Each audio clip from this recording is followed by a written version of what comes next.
Po, ano, bago po tayo magsimula ng ating devotion ay humingi po tayo ng guidance sa Lord. Pray po tayo.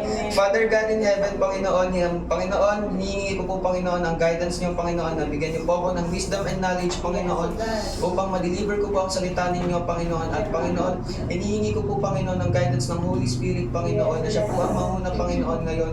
At Panginoon, na magrema po sa amin ng aming matatalakayin, Panginoon, na inyong mga salita, Panginoon, na kayo po ang siyang manguna, Panginoon, na maisabuhay po namin ang inyong mga salita, Panginoon. This I pray in Jesus' name.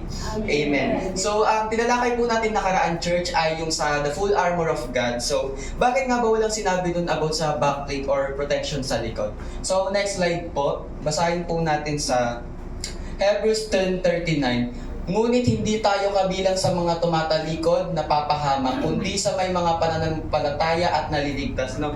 So, ang ibig sabihin ng ating Panginoon ay hindi dapat natin talikuran ng laban natin. Kaya nga may protection tayo para sa harap. Kasi nga, upang harapin natin ang ating mga laban sa buhay, hindi upang talikuran natin. No? So, dapat hindi iniisip ng ating Panginoon na talikuran natin ang laban natin. Kasi nga, may mga soldier, di ba? Kaya nga meron silang protection sa harapan upang sa harapan sila tumakbo. Hindi naman sinabing upang tumalikod sila, di ba? Ganon din tayong mga sundalo ng Panginoon.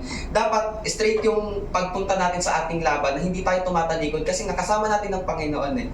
Kasama natin ang Lord sa ating mga laban, no? At basahin po natin sa Isaiah 52:12 po.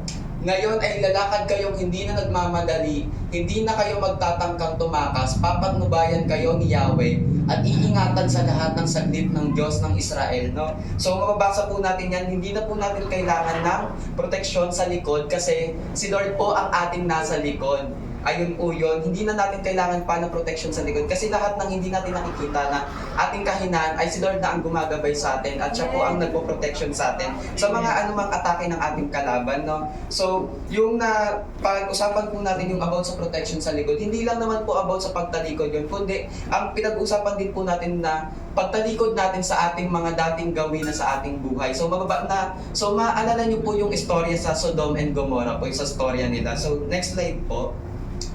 Sabi dito sa Genesis 19:26, ngunit lumingon ang asawa ni Lot kaya't ito'y naging isang haliging asin. So makikita po natin no, na hindi pa talaga niya gustong talikuran ang kanyang mga dating nakaraan. No? So ganun din po tayo. Kaya nga po tayo nandito sa church kasi may bago tayong buhay. Binigyan na tayo ng bagong buhay ng ating Panginoon upang hindi na natin balikan ang ating mga nakaraan dahil nga hindi na dapat tayo tumalikod pa. At gusto na ng Panginoon na straight na tayong bumalik sa Kanya at maglakad na tayo ng straight. Hindi na natin kailangan balikan pa kasi nga nandun yung mga yaman na gusto ni ng asawa ni Lot yung mga lahat ng yaman ng sanlibutan, lahat ng mga gawa ng sanlibutan ay gusto niya pang balikan kasi nandun yung saya niya. So dapat tayo mga Kristiyano, yung saya natin ay nanggagaling lang sa Lord, hindi about sa mga sanlibutan kasi nga tayo ay mga anak ng Diyos. Tayo ay sundalo, dapat straight na tayong bumabalik sa Diyos at lalo tayong maging malakas sa Lord. So bakit nga ba nangyayari yon? Ba't nga ba bumabalik ba yung mga dating nasa Diyos na at ang dami din talaga ngayong mga youth na nawawala sa piling ni Lord na nasa Lord na pero ngunit unti-unting nawawala dahil hindi nila ginagamitan ng offensive. So hindi lang dapat defensive ang meron tayo kundi offensive din. So kailangan din natin ng God's Word. So mababasa po natin ito sa Ephesians 6:17. Isuot nyo ang helmet ng kaligtasan at gamitin ang tabak ng Espiritu na walang iba kundi ang salita ng Diyos. Salita po ng Diyos ang ating gagamitin upang pang-offensive natin at pag-atake natin sa mga kalaban dahil ginagamitan pa rin po tayo ng mga temptation or atake ng mga kaaway na hindi natin nakikita. Ayun po ang mga ginagamit nila upang ipahiya tayo at lalo tayong manghina sa Panginoon. So kailangan po natin pagbulay-bulayan ang salita ng Diyos at gamitin natin ang kanyang salita upang pag-atake natin sa mga kalaban at basahin natin ang next slide po. Hebrews 4:12, ang salita ng Diyos ay buhay at mabisa. So ayun po, sabi salita ng Diyos ay mabisa, no, at buhay talaga ang salita ng Diyos. At ito ay pwede natin gamitin sa pang-araw-araw, no. At mas matalas kaysa alinmang tabak na sa magkabilay may talim. Ito'y tumatagos maging sa kalibuturan ng kaluluwa at espiritu ng mga kasukasuhan at buto at nakakaalam ng mga iniisip at binabalak ng puso. No? So yung ginagamit natin na God's Word ay naaalam din ng Panginoon kung ano yung mga tinatago natin At kailangan talaga nating expose ang sarili natin kasi wala tayong malilihim sa Panginoon. Kahit gaano pa talaga yan kalalim at ilalabas ng Panginoon yan. Kasi nga, habang tayo lumalakad sa ating ating spiritual ay dahan-dahan na tayong ginagamit ng Panginoon at kailangan natin gamitin ang salita ng Diyos upang lalo tayong mag-apoy sa Panginoon at lalo tayong lumakas sa ating spiritual na buhay at gagamitin talaga tayo ng Panginoon. Kaya nga meron tayong offensive kasi nga paglaban natin yung sa temptation ng atake ng kalaban.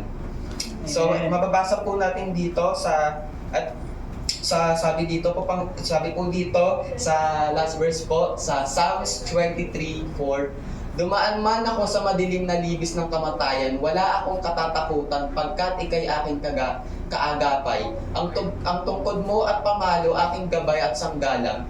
So, ba't pa tayo matatakot kung kasama naman pala natin ang Diyos? So, dapat hindi tayo nanghihina kasi kasama naman pala natin si Lord. Dapat hindi na tayo nanghihina sa anumang gawa ng kaaway kasi nasa likod natin si Lord at nasa kasama natin si Lord sa ating protection sa anumang sa anumang atake ng ating mga kalaban, no? Siya po ang naggagabay sa atin at siya po ang naglilid sa ating tiyatahan sa ating buhay, sa ating nilalakaran, siya po ang ating kaagapay, no? At nakasulat po diyan, no, na dumaan man ako sa dilim na libis ng kamatayan, no? Kahit saan man tayo dumaan, kung gaano man kadilim ang ating tatahakin, anumang problema yan, kung akala natin hindi natin malalagpasan yan, ay malalagpasan po natin yan. Nothing is impossible with God nga po, di ba? Kasi kasama natin ang Lord, hindi niya po tayo iiwan, tayo lang naman po ang nangiiwan sa Lord. Kaya kung ano man po ang ating nilalakaran ngayon, paghihirap man natin, struggle natin, nandyan ang Lord. Siya ang magko-correct sa ating mga dinadaanan, no? Siya po ang maggagabay sa atin, no? At lagi natin tatandaan na lagi natin kasama ang Lord sa anumang ating lalakaran. At ayun lang po ang aking maikling devotion, and to God all be the